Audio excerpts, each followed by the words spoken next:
Hey Dee, have you watched this week's episode of Gardener's World, episode 25? I got about halfway through. What did you see?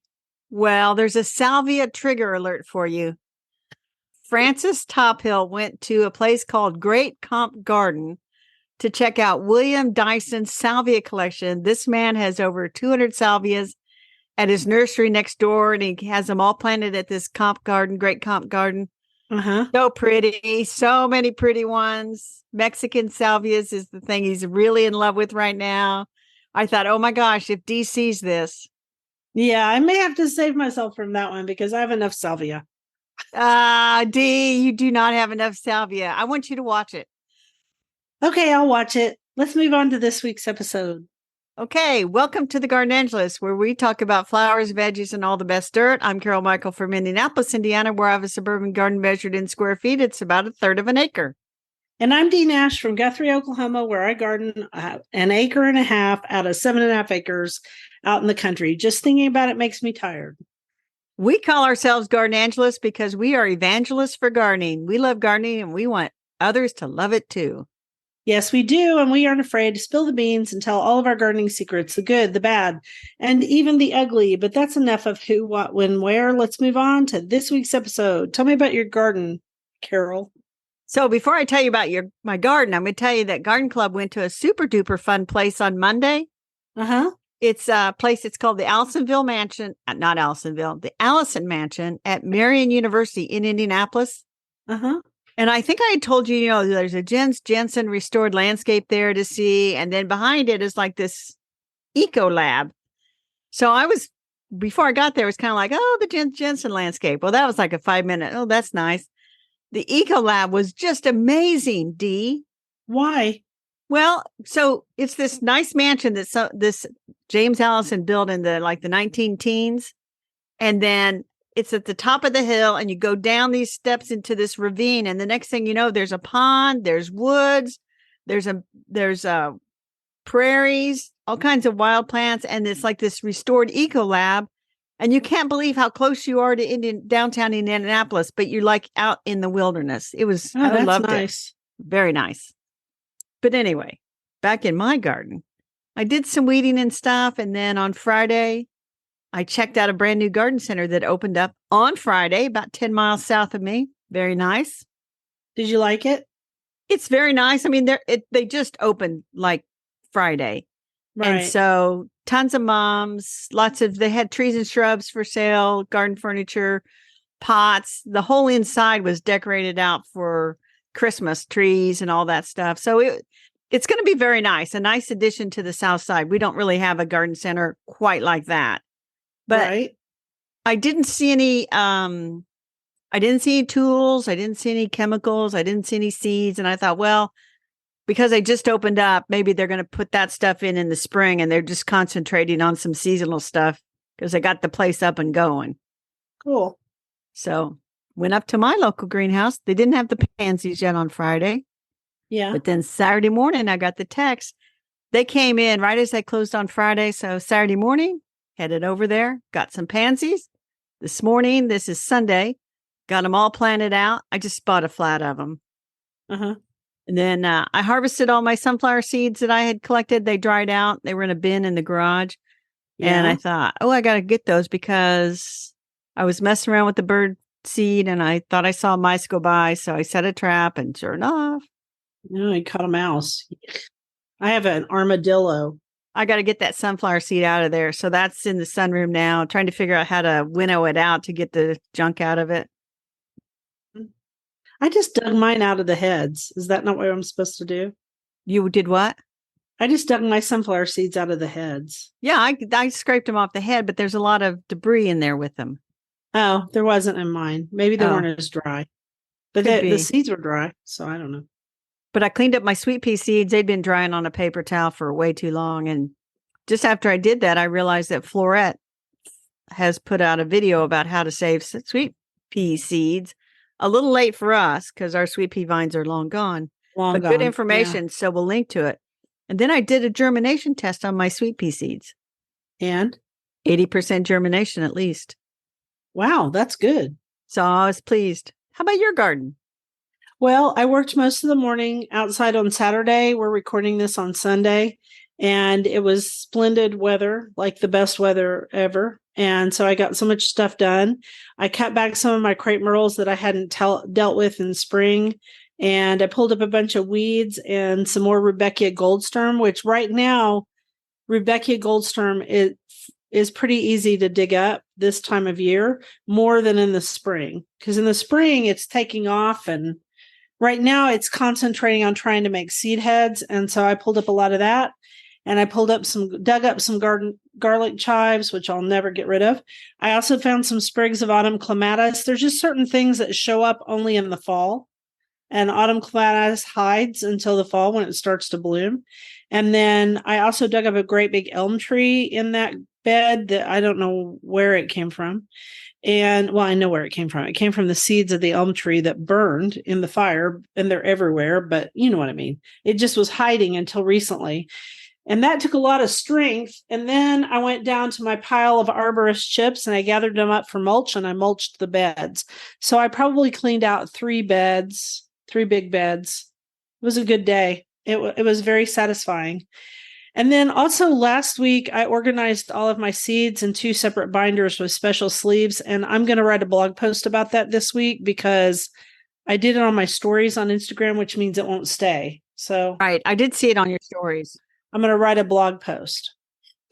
So that's what I did.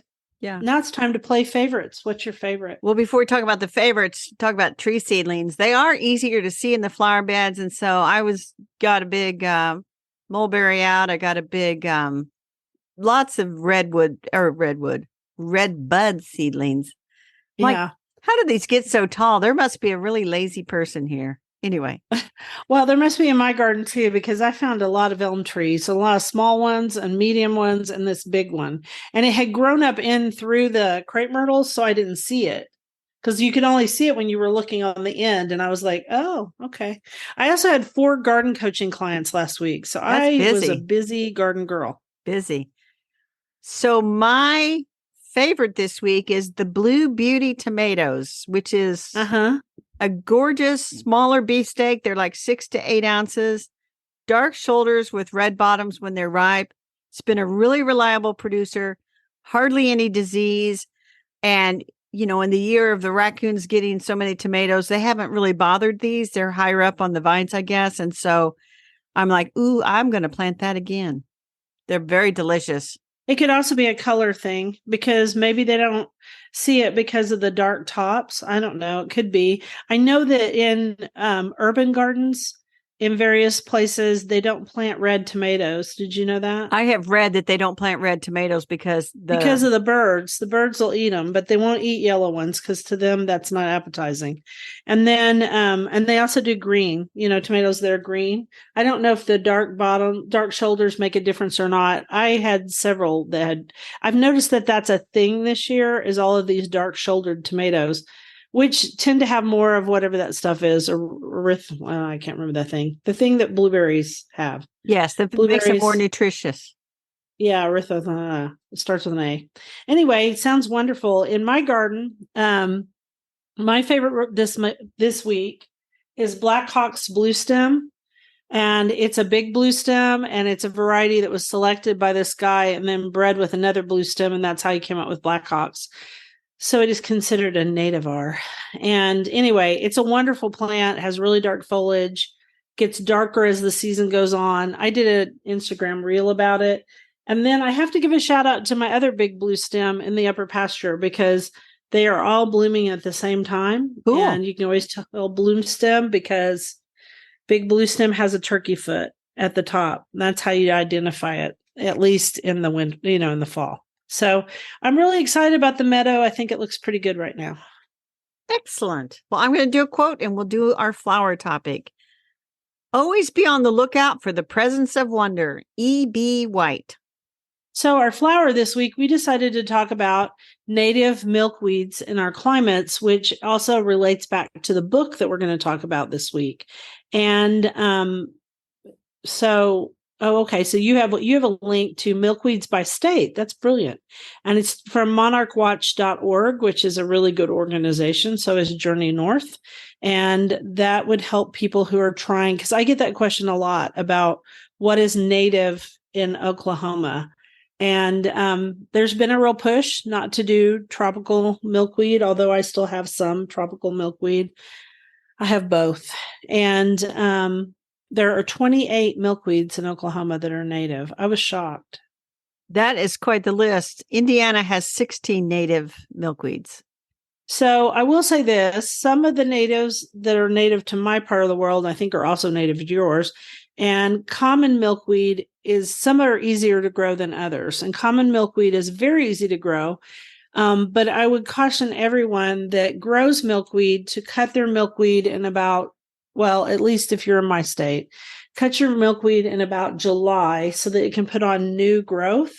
There's some studies that have been done that monarch butterflies like new growth better, and who doesn't? I mean, if you got a ratty old milkweed that's been growing all summer long and looks terrible, hence my common milkweed looks that way, you are definitely going to want to go for, newer, fresher leaves. Everybody likes fresh food, including monarchs. So I did that in July, and the proof's in the pudding. I did it with all my milkweeds. I cut them in half, and where they grew new leaves, that's what the monarchs have gone for. And I actually have a bunch of caterpillars in my garden right now. So the ones I grow are common milkweed. I also grow swamp milkweed, which is really pretty. I have grown showy milkweed, which is pretty. Swamp milkweed doesn't always overwinter here. I would call it a short-lived perennial. It just poops out on some years. I'm also trying to grow world milkweed for the first time. And in the past, I tried to grow viridis, which I think is antelope milkweed.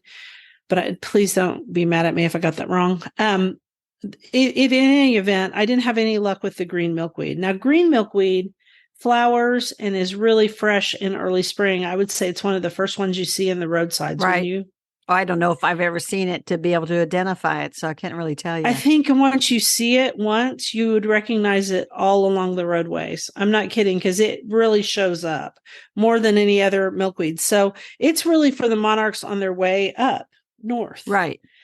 And then it's kind of pooped out, and I don't even notice it as they come back. I really notice the common milkweed and honestly, the tropical milkweed. They like it too, which the tropical milkweed is controversial. Partly there's a couple of reasons, but we are talking about natives today. Well, and I did find that Milkweeds by State. Before I did that, I pulled out off my bookshelf Field Guide to Indiana Wildflowers by Kay Yatzkevich from 2000. And it's out of print, but you can find very expensive used copies on Amazon. And I heard her speak probably about that time, and I bought her book. She actually listed 15 milkweeds. And then honeyvine? Well, the site listed 16, which did include honeyvine, which is So honeyvine is a huge source for monarchs here too. And I have it growing in a couple of places in my lower garden. It will take over your world. And it's actually not in the same genus. Correct. But it is still considered a milkweed. Is it Sinacum lave? Sinacum lave, I guess. I have it here as well. It just kind of showed up as those things do. As it does. Yeah. And there it is. But I'll tell you what, they love honeyvine. So if you've got a place for it in the back, along the fence or somewhere, you will have so many caterpillars because they love that particular plant almost as much as they love tropical milkweed. And I also know this because there's a whole group that still raise them by hand. I don't do that anymore, but I used to. They kind of discourage us doing that. Anyway, the group that still raises them by hand, they start to run out of milkweed because, your caterpillars, normally not all of them would survive. So I see people trading honeyvine online or taking caterpillars from someone else and helping them. You aren't supposed to move them across state lines, but within the state you can. Wow, this is also complicated, isn't it? Yeah. Now there's only 2 of the milkweeds on her list. I'm growing what they call the butterfly weed, which is the Asclepias tuberosa, and then swamp milkweed like you. I had it. It's not there anymore. So I think it just decided it wasn't wet enough there. It disappears, and I don't know why. Also, that butterfly weed, the tuberosa, is their least favorite for caterpillars, but it is an extremely good favorite for nectaring butterflies and nectaring bees, for that matter. And all milkweeds, interestingly, have the way their flowers are shaped. They hook the leaves of various bees and wasps.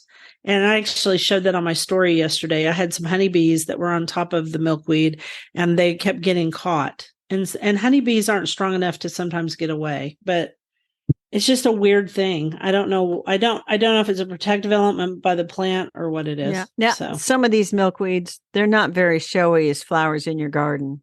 no, Not at all. they're not. I did like this book because she did note that there's one particular milkweed. It was called Mead's milkweed. It only occurred in one county, which was Lake County, which is up there by Chicago, a very industrial area. That's where all the steel mills are. And I learned the new word, extirpated. I've never heard that word before. So what it means is it's federally threatened, and it's extirpated, meaning that it no longer exists in Lake County, but it at one time did. So it extirpated from Lake County. Which, that's a bad sign. Lake County, I would extirpate too. I'm just kidding. Is it rough up there? Have you ever heard of Gary, Indiana? Like murder capital of the world? Yes. Well, when the steel mills kind of left, they left Gary in a big lurch. And so there's a town that has struggled mightily. Yeah. So does that mean that it's completely threatened or is it in other states? Mead's milkweed? At this point, I'd have to do research. When she wrote the book in 2000, which was 23 years ago. Right. It was federally threatened. So it may not exist anymore. I don't know. Interesting. And then just as a side note, and it's been going around the internet, and I think they talked about it on Garden Rant, but Alan Armitage, who wrote the book on perennials. Yes. He wrote a recent article about natives and non-natives and how natives are good, but not all non-natives are bad. And he talked about, zinnias and salvias and a lot of things that aren't really native here, but we grow them for the beauty. And I'm just like, try and stop us. They're still good.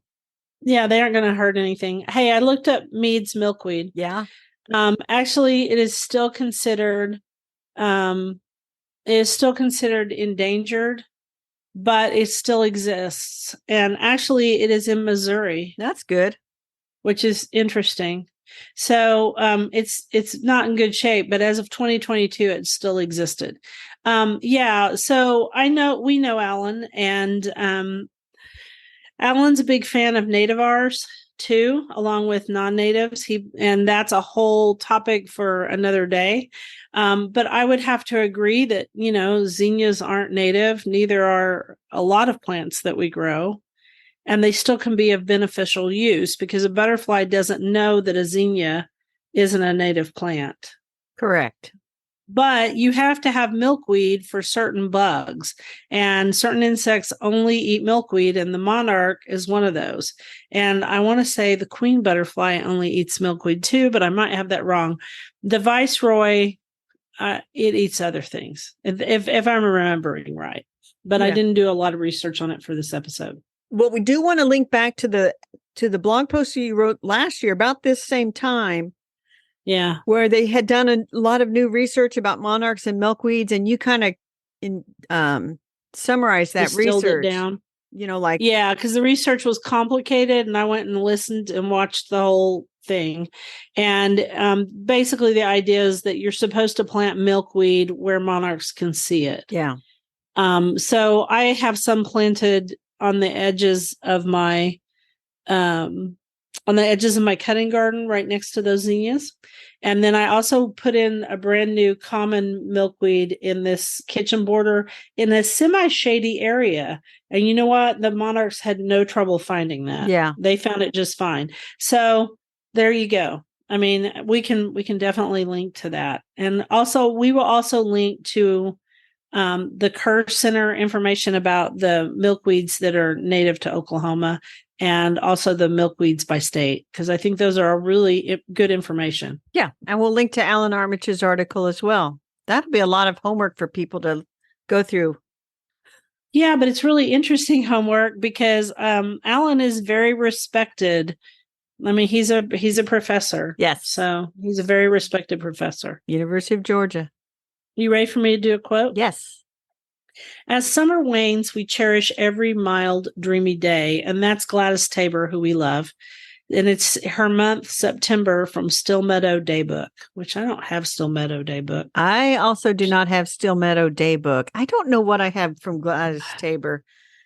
But I don't know if I've got anything by Gladys Tabor. Your stuff's all organized, so you could look it up.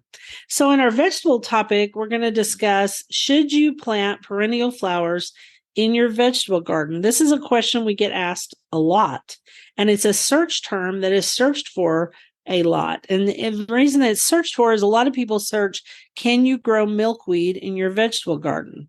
Yes, you can. Here's the thing. You want to grow one that isn't going to take over your vegetable garden. And so not every plant in a vegetable garden has to be edible, and not every plant has to be an annual, because there are some perennial vegetables too. That's right. I'll tell you the story. Yes. When I moved from my first house to my second house, I would be moving in November, and I had a bunch of perennials that I had planted on the side of that first house. Yeah. And so my mom's neighbor at the time had a huge vegetable garden, and he was not gardening as much of it because he was getting older. Said I could park some perennials there on the end of the vegetable garden bed. So I did. And I dug some up and took them to my new house in the spring, and they were still there. And long story longer, they probably were still there when he moved, and when new people moved in. They're probably gone now though, because those people sort of abandoned the vegetable garden. But yeah, they probably mowed them over. You can use your vegetable garden as a temporary holding nursery, which I have done, but you need to be careful not to hold them too long, because, be like that kid that won't move out of the basement. Well, and I actually have done that with my cutting garden sometimes, because the dirt's always empty except for where I have flowers. So I stuck some stuff in there, like the common milkweed, which now has decided to colonize. And so I got to get it out of there. I would not put common milkweed in my vegetable garden. No. I might put some other type of milkweed. And then also I'm getting ready to dig all of that colony up this fall after, things kind of go down, and I'm going to put it, well, that's not true. I'm going to dig it up right after the monarchs do their big giant come through, which they haven't done yet. I've got some coming through right now that are just laying eggs still, so they're not in diapause. When the big group comes through, they won't lay eggs anymore. I will put all that stuff in the upper pasture and water it in. And then also, I have a really pretty Monarda that is a native that I bought from High Country Gardens, and it's the Wichita Mountains form of Monarda fistulosa, which Monarda fistulosas are native throughout the U.S. type of Monarda, right? Bee balm. Right. But this particular type is unusual because it came out of the Wichita Mountains. And so I parked some of it there because I didn't have anywhere I couldn't dig when it came in the upper pasture. Interestingly, there's a side note about that Monarda. I'm going to move it this fall. But also, I saw a nice stand of it growing in my neighbor's pasture for the first time after the fire. Interesting. So, and it's the same one because it's very distinctive looking. It has a certain shade of purple, and it doesn't look like anything else. So it's got to be the same one. And it had to have come from my garden because that particular Monarda is only in the Wichita Mountains, supposedly. So all very interesting things, and plants are just weird, and they do what they want to do. That's true. So putting a few perennials in or around your vegetable garden is a good thing because it does help bring in more pollinators. Yeah, I will say along the edges of my vegetable garden, I do have some daylilies. I don't think they're bringing in all kinds of pollinators, but I have some daylilies over to the side. And I guess you could consider lavender a perennial, and that's sitting out there. I have lavender around mine, but it's a big fat lavender that takes up a lot of room. I would say that that's my big perennial. And then I have roses in pots around my garden, and a lot of those roses are ones that attract pollinators. And then around my fountain, I have some late boneset, which is a big, giant native perennial. It smells amazing, though. And so I've been letting it stay there. And then what else do I have around there? Oh, I have some salvia. Indigo spires blue, which is sort of perennial. Well, the thing is, when you're planting perennials near the vegetable garden, don't plant the real tall ones that are going to shade out vegetables. Nope. And don't try those that are colonizers or would take over. Yeah. And don't give them the best spots and the best soil because they will really grow. Those are for your vegetables. And they don't need it. The perennials usually don't need the best, fanciest soil, and you want to save that for your edible food. Yeah. So the answer, and you said, and I don't know if we said this early on, but people actually do a search on, can I plant milkweed in my vegetable garden? I did say that, yeah. At the beginning, yeah. Who knew that this was something that they search for? But it makes sense. I mean, if they're a brand new gardener who's just gotten in through vegetables and they hear the plight of the monarch, then they would want to help, right? So I can see why they would search that. We got to remember we're not new gardeners, so we don't ask the same questions that other people ask. We don't. We ask weird, complicated questions. There you go. Stump the AI. Yeah. All right. So you've got a quote. Where crooknecks are coiling and yellow fruit shines and the sun of September melts down on the vines. John Greenleaf Whittier, The Pumpkin. Nice. So now we're at our bookshelf, which is why we have talked so much about milkweed this time. The Milkweed Lands, an epic story of one plant by Eric Lee Mader. So it comes out September 26th, and it is a small book, a thin book, right? I mean, it's tall, but it's thin. But it is jam-packed with information about milkweed. It is. And it's also illustrated by an illustrator whose name is Beverly Duncan. And I loved the illustrations. I thought that they were beautiful. And so the whole thing about this book is it takes the milkweed and then it talks about all the range of insects and other organisms that as the seasons unfold are dependent on the milkweed and the milkweed is dependent on them. So it's sort of this very interesting thing. And I think this would be a great book for people because I'm on both of the Oakley Monarchs page or Okies for Monarchs. I'm also on another page. And we get these questions. There are certain questions we get about milkweed over and over and over again. I am not an administrator of that page and that group, and I'm glad on Facebook. So the ladies who are very patient. And here was one of the questions. This whole thing about the insects, the milkweed tussock moths, the milkweed bugs, the milkweed weevils, all the things that are attracted to milkweed and are also often colored just like monarch butterflies as a danger signal to other creatures. Don't eat me. We get these questions constantly. Oh, the aphids. Because you got to be really careful when you rinse off aphids off of the milkweed plant, because you could rinse off eggs, and not just eggs of monarchs. Lacewings they lay their eggs on milkweed all the time. So there's a lot.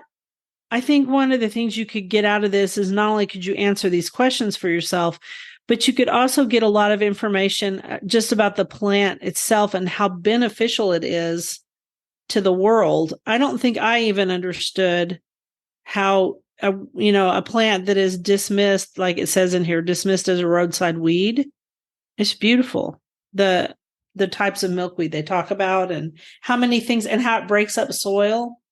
I mean, really, it's a very interesting book. It is a very interesting book. And I will say this, the other thing that you would get from reading this book, which reminded me a lot of Doug Tallamy's book, The Nature of Oaks, the Rich Ecology of Our Most Essential Native Trees, which was all about all the insect activity and birds and everything around the oak trees. Yeah. Is stop freaking out every time you see a bug on a plant and think, oh my gosh, I've got a bug on my plant. Now what do? I mean, I go out there. When I had the swamp milkweed, it'd be covered with those milkweed beetles. Milkweed bugs or whatever they were. I didn't freak out. They're beetles. It's just, that's part of it. Or they would be those, orangey, reddish aphids all over it. I did not freak out. Right. It's just part of nature. So stop freaking out every time you see a bug on a plant. Especially if it's a native plant, because native plants and the bugs, they develop together throughout millennia. And so that's one of the things that Doug Tallamy talks about in that book about the nature of oaks. And when he comes to talk about his talks, is he sat and measured like all the insects on his oak tree out in his yard. And that made me see oak trees completely different, maybe. And I feel the same. I feel like this book does this for milkweeds. I knew a lot of the information, but there were things I didn't know that I thought were very interesting. Yeah, it's a very interesting book. So that's what's on our bookshelf this week. The Milkweed Lands, an epic story of one plant by Eric Lee Mader, illustrated by Beverly Duncan, and it comes out September the 26th. It'd be a great present for someone who is trying to establish a butterfly garden. It would be an excellent gift for somebody doing that. All right, hit that next quote. Noons are sunny, warm and still. A golden haze hangs o'er the hill. Amber sun shines on the floor just within the open door in September. Elizabeth Cole. I like that quote. So our dirt is, and we've had this in our dirt, and then we've taken it off and put in other dirt. It's chaos gardening. And then we get it on and off here so much. It's like, did we actually talk about it? I don't think we've ever talked about it. Supposedly, neither one of us does TikTok, right? You don't do TikTok. No, we don't. Supposedly, it's a big trend. And we'll link to a Family Handyman article that talks about how it was a TikTok trend. And then another article that really basically says you take all your leftover seeds, you mix them together, and you cast them out into the garden. And then whatever comes up, comes up. What do you think, Dee? Well, I mean, I think it's funny because this article says the title is Chaos Gardening is actually the easiest way to grow your dream garden. I say BS on that because if you throw all of your seeds out there, it's a big jumbled mess. And what are they doing? Are they mixing their veggie seeds with this is what you do when you're doing, like your meadow garden. Yes. Which this brings me to meadow gardening. In fact, chaos gardening and meadow gardening have some similarities. But I can't tell you how many clients say to me, oh my gosh, I want to grow a meadow. And I'm like, oh, that is the hardest garden to grow of my gardens. To grow it well. Meadow. To do it well. And I'm afraid that chaos gardening sounds fun and good. Sort of like guerrilla gardening where people made those little bombs? Yeah, they relate it to that. Yeah, it sure does. And you know what? People might not want your Rebecca Goldsturm seeds in their hell strip, but then again, they might. That's guerrilla gardening. So I don't know. I mean, if I don't take care of my garden and pull out certain things like big giant elm trees, it would be chaos gardening very quickly. So the only thing I can think of is if you kind of knew what you were doing and you mix like annual seeds together or you mix perennials. But I can't imagine taking your cabbage seeds with your zinnia seeds, with your Goldsturm Rebecca seed. Right. But I also have to recognize you and I have more seeds than most people. True. Good point. So if you went to the store and you bought marigolds and zinnias and sunflowers and you mix those together and you threw them out there and what came up, my sister, she kind of has a chaos garden at times. My youngest sister, where they've got zinnias and sunflowers that just have come up in this one area. So yeah, there's a certain charm to it in a certain area, but I don't know. I think it's really charming. All the black oil sunflower seeds that made all those sunflowers where my barn burned down. Yeah. That's a type of chaos gardening in a big way. And the truth is Bill and I pulled up a bunch of weeds, I started to say choke cherry, but that's not what I'm trying to think of. The native plant that poke salad. So there was poke salad growing up with those and a bunch of other stuff. And I pulled out stuff that I knew was bad, right? And I left the sunflower seeds because I knew what sunflower plants look like. And it turned out to be kind of cute. So yeah, I could see this. But I think the article is better than the headline because in here it was like they did talk about you have to do a little maintenance. Right. Yeah. You also have to give yourself enough time. So if a sunflower takes, I don't know, how long do sunflowers take? 75 days? Something like that. They take a while. Zinnias take 2 months. I know for a fact because I planted some to bloom. So you can't put your seeds down for your annuals in October. No. And they talk about that in this article too. So does it work? Yeah, I guess. I mean, it just strikes me as everything that I suspect, no offense to Gen Z, but I suspect it was a Gen Z thing. Yeah. They're very laid back peeps. Yeah. I don't know what I'm still trying to figure Claire's out. age. My daughter, Claire, 24. I was trying to figure out that the other day. So there's baby boomers, and then that was Gen X, and then the millennials, and then Gen Z. Is that right? There's also Gen Y. Oh, God. Okay. See. After Gen X. Okay. Yeah. Well, I wrote that book on that. Yeah. So there that's you why go. I know about who is who. Okay. So anyway, chaos gardening. That's our dirt for this week. Why don't you guys write us and tell us what you think of chaos gardening? There you go. Here's a quote. Of autumn months, September is the prime. Now day and night are equal in each clime. The 12th of this soul rises in the line, and doth in poising Libra this month shine. Anne Dudley Bradstreet. So in September, are the daylight and nighttime hours equal? I didn't think so, but I didn't think so either, but it's maybe. a good quote. So rabbit holes. Do you want me to do mine first? Yeah, and then sure. Give us your update. Okay, so I was always I've always enjoyed Clair de Lune, the term. It means moonlight, okay, because my youngest daughter is Claire.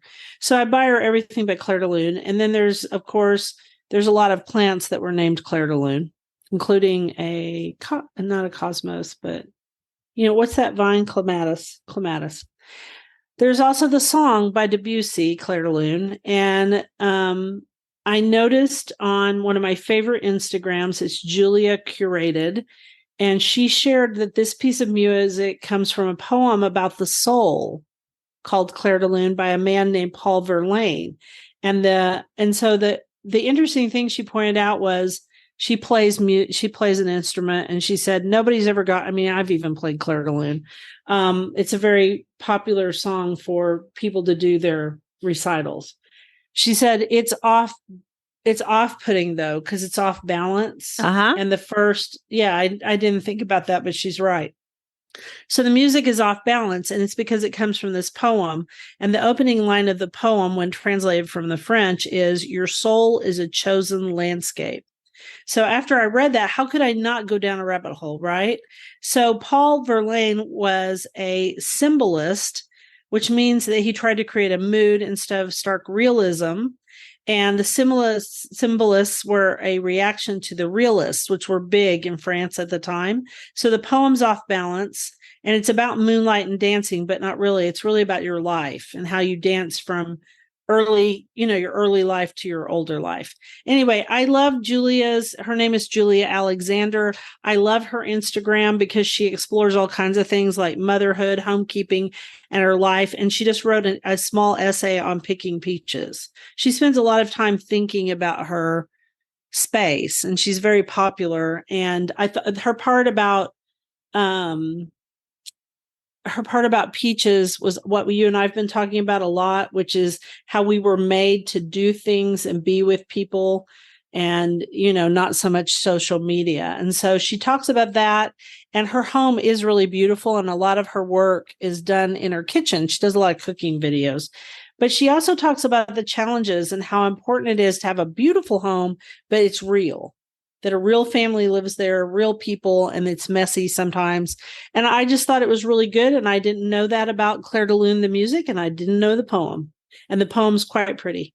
That is very interesting. It was quite the rabbit hole. Now you're going to talk about what we talked about last week for your rabbit hole, because you finished it, correct? I finished reading Father by Elizabeth Van Arnhem, and I was totally wrong about the two vicars. I had a feeling. I don't know why. But anyway, the whole point of the story was, and these are spoiler alerts. So Jennifer is the 33-year-old spinster. And when her father remarries, she's free. She doesn't have to be his secretary anymore. She can run off to the country where she wants to live. So she does that. And the first vicar she meets takes an instant dislike to her. and won't rent her the cottage. So she goes to the next vicar. He rents her the cottage, but his sister, the spinster, is very suspicious that he's going to fall for her and leave her alone. And so in the end, it all works out as it always does. Jennifer marries the nice vicar, James, and his sister, the spinster, who's kind of mean, she marries the mean vicar, and everybody supposedly lived happily ever after. But the point of the story was that these two people, James and Jennifer, were trapped by somebody who just basically had control of their life, and they couldn't go and do what they wanted to do. Right. Until that person got in a better situation. So that was a very interesting book. And there was one funny part where she was working out in this garden, trying to get it cleaned up, the Rose Cottage garden. And she was working out there on a Sunday. And when the churchgoers went by, she hid behind a tree so nobody would see that she was out there working on the Sabbath. That's funny. But anyway, well, so Kathy from Cold Climate Gardening, when I said on the children's books, we talked about those a couple episodes, that I couldn't figure out this one about these kids who find a treasure map. And she said, could it be a book called Key to the Treasure by Peggy Parrish? And it might be. But I thought, who is Peggy Parrish? And I looked it up. I just read your information. She's the person who wrote the Amelia Bedelia books, which I also read. She's a maid, Amelia Bedelia. Yes, and terrible maid. I remember reading those as a kid. I laugh because Amelia takes everything literally. So yeah, she's not very good. If she was told to run over the tablecloth with an iron, she would put an iron in her hand and she would run back and forth across that tablecloth. Across the tablecloth, yeah. And so I remember those as kids. Those were funny. And then I've thought about that, and I didn't relate it. I've forgotten Amelia Bedelia, but how would she rotate crops or turn compost or sow seeds? I mean, if you take those things literally, it was kind of funny. Because there is something, I remember one of them where she's sewing something with a needle and thread, and it wasn't what they wanted, because Amelia I don't know how Amelia keeps her job. But I don't know, but Amelia, well, she had many jobs. And she did. So Peggy Parrish died in 1988. And in 1995, her nephew, who she spent a lot of time with, she was a school teacher during the year, spent summers a lot with this nephew and his family. He took over writing the books. And so there are still Amelia Bedelia books coming out that he's written, the character. Well, that's good. Yeah, that's very good. So anyway, that was my rabbit hole. I like a rabbit hole. So garden commissions. You want to hear mine? Yes, I do. I'm doing it differently this year. I've decided to set up my watering system in the upper pasture, which I didn't do all summer because we had all that rain early, so we didn't really need it. And I'm going to go ahead and plant my wildflower seeds, which are the Okies for Monarchs mix. And I normally don't plant these until I cut down the meadow in November. But this year I'm going to do something different because I've been eliminating Johnson grass in the pasture one section at a time. And I'm starting to see a real difference. And I am going to plant the seeds in the spots where I eliminated the Johnson grass, because I did several things. And then I'm seeing some real progress in that I've got a whole lot of native grasses up there now, and I got quite a few flowers. So I'm going to do that. And then I'm also going to plant some more lettuce, keep my carrots and spinach watered, which I'm going to go water right after this. Both of those are in the cold frames, and my lettuce is finally up, and all my radishes are up. And I forgot to mention it, but we repaired the drip watering system in 2 spots that had some problems. And I'm actually going to have a guy come out next week if I can get a hold of him. And I'm going to have him run through my whole system just to check it all, because ever since the fire, it's not quite right. There's just some stuff wrong. And I just found a place where a piece was cut in half. And I don't know if that happened when they were working on it. I think that's what happened. They were working on it because that section of the garden burned, and they just didn't get it snapped back together. And so Bill and I repaired that today. And I'm also going to buy some kale seed and plant it, because it likes colder weather. So I think it'll be fine. Okay. What are you going to do? So I'm going to mow, weed, and water. We have not gotten any rain for a long, long time, and we had no chances for rain. We had a little bit today, but it's slim to none. So if I plant some stuff out, I've got to be really committed to dragging hoses around because I don't have the Right. system set up. So we'll see about that. So that's pretty much it. I don't have big plans. I'll do garden cleanup and stuff. But the place looks pathetic because no rain. So stuff really looks pathetic. Well, and I'm making it sound like I'm going to do all this stuff, but I mean, I've only got 2 days to do it, so it may not happen. It may get put to the next week because I'm going out of town on Wednesday. That's right. I'm going to the fling, which is the garden fling. So that's it. That is ready to wrap it up. I'll wrap it up. Thank you for listening to The Garden Angelist. I hope you've hit that subscribe button so you don't miss a single episode. We publish every week on Wednesdays at 12 a.m. Eastern Time. And if you listen to Apple Podcasts, we'd love a 5-star review that helps us get noticed by others. Could you also share our podcast with your friends? Word of mouth is still the best way to get the word out there. And be sure and check out our show notes for links for more information about today's topics, plus links to our own websites. And subscribe to our Substack newsletter, The Garden Angelist, at substack.com. Also linked to in our show notes. You should, because if you do, you'll get a link to listen to the podcast a day early. And if you want to help support us, use those affiliate links. If you buy something after clicking through on them, we earn a small commission and it costs you nothing. Or you can set up a monthly subscription through Buzzsprout or make a one-time donation through PayPal. It was lovely to chat with all of you over the Garden Gate. Bye until next week. Bye, everybody. But one more thing, Dee, weren't you going to talk about the Edmund Iris and Garden Society is having a sale on Saturday, September the 23rd? Yes, I guess we do need to go ahead and mention that because it's only a week and a half away. So yes, they are going to do that. And you guys should go buy some irises, and you can find out more information from them on their website and also on Facebook. Very good. And now we're done. Bye, everybody.